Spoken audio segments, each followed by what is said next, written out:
ऋग्वेद के बारे में जानिए विस्तार से। ऋग्वेद से ही अन्य 3 वेदों की रचना हुई है। ऋग, यजु, साम और अथर्व, ये 4 वेद हैं। ऋग्वेद पदात्मक है, यजुर्वेद गद्यमय है और सामवेद गीतात्मक है। ऋग्वेद दुनिया का प्रथम ग्रंथ और धर्म ग्रंथ है। यूनेस्को ने ऋग्वेद की 1800 से 1500 ईसा पूर्व की लगभग 30 पांडुलिपियों को सांस्कृतिक धरोहरों की सूची में शामिल किया है।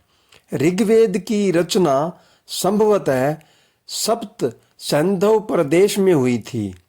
ऋग्वेद के मंत्रों या रचनाओं की रचना किसी एक ऋषि ने एक निश्चित अवधि में नहीं की, अपितु विभिन्न काल में विभिन्न ऋषियों द्वारा ये रची और संकलित की गई।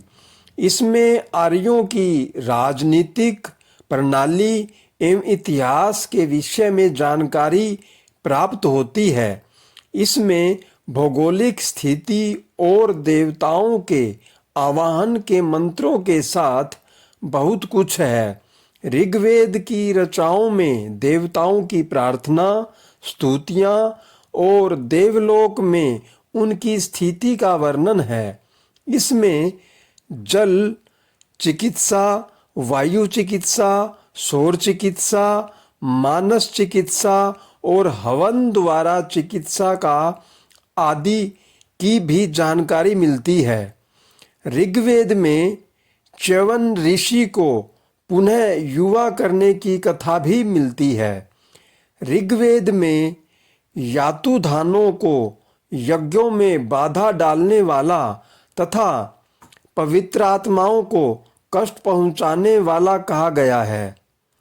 ऋग्वेद की परिभाषा। ऋक् अर्थात स्थिति और ज्ञान। ऋग्वेद सबसे पहला वेद है जो पदात्मक है। इसमें सब कुछ है। यह अपने आप में एक संपूर्ण वेद है। ऋग्वेद अर्थात ऐसा ज्ञान जो रचनाओं में बद्ध हो। ऋग्वेद का परिचय। इसके 10 मंडल अध्याय में 1028 सूक्त हैं, जिसमें 11,000 मंत्र 10,580 हैं।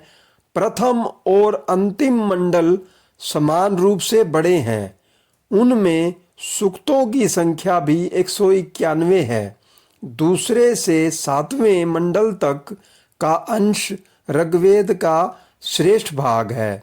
8वें और प्रथम मंडल के प्रारंभिक 50 सूक्तों में समानता है।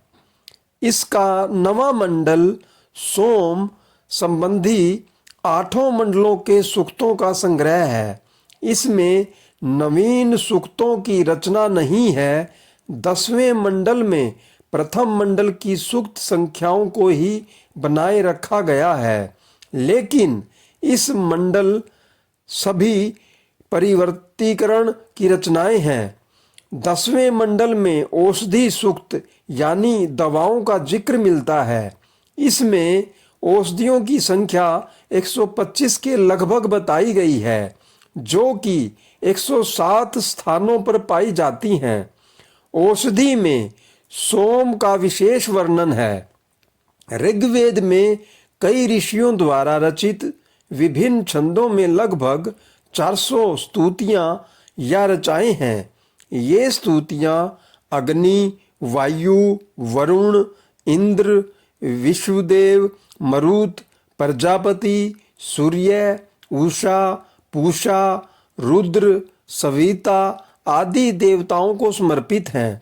ऋग्वेद के प्रथम मंडल के रचयिता अनेक ऋषि हैं, जबकि द्वितीय के गरस्थमय, तृतीय के विश्वामित्र, चतुर्थ के वामदेव, पंचम के अत्रि, षष्ठम के भारद्वाज, सप्तम के वशिष्ठ, अष्टम के कण्व व अंगिरा, नवम और दशम मंडल के अनेक ऋषि हुए हैं। ऋग्वेद में 2 प्रकार के विभाग मिलते हैं। प्रथम अष्टक कर्म और दूसरा मंडल कर्म। अष्टक कर्म में समस्त ग्रंथ 8 अष्टकों तथा प्रत्येक अष्टक 8 अध्यायों में विभाजित है। प्रत्येक अध्याय वर्गों में विभक्त है। समस्त वर्गों की संख्या 2006 है। इसी प्रकार मंडल कर्म में समस्त ग्रंथ 10 मंडलों में विभाजित है। मंडल अनुवाक, अनुवाक सूक्त तथा सूक्त मंत्र या रचाओं में विभाजित है। 10 मंडलों में 85 अनुवाक, 1028 सूक्त हैं। इनके अतिरिक्त 11 बालखिल्य सूक्त हैं। ऋग्वेद के समस्त सूक्तों के रचाओं मंत्रों की संख्या 10,600 है। इस वेद की 5 प्रमुख शाखाएं हैं। शाक, कल्प, वासकल, अश्वलायन, संख्यायन, मंडूकायन। वैसे इसकी 21 शाखाएं हैं। ऋग्वेद के उपवेद। ऋग्वेद का उपवेद आयुर्वेद है। आयुर्वेद के कर्ता धन्वंतरि देव हैं। ऋग्वेद के उपनिषद वर्तमान में ऋग्वेद के 10 उपनिषद पाए जाते हैं। संभवतः इनके नाम ये हैं: ऐतरेय, आत्मबोध, कौशितकी, मुंद्रल, निर्वाण, नादबिंदु, अक्षमाया, त्रिपुरा, बहरूका और सौभाग्य लक्ष्मी। ऋग्वेद के ब्राह्मण ग्रंथ। ब्राह्मण ग्रंथों की संख्या 13 है, जिसमें ऋग्वेद के 2 ब्राह्मण ग्रंथ हैं।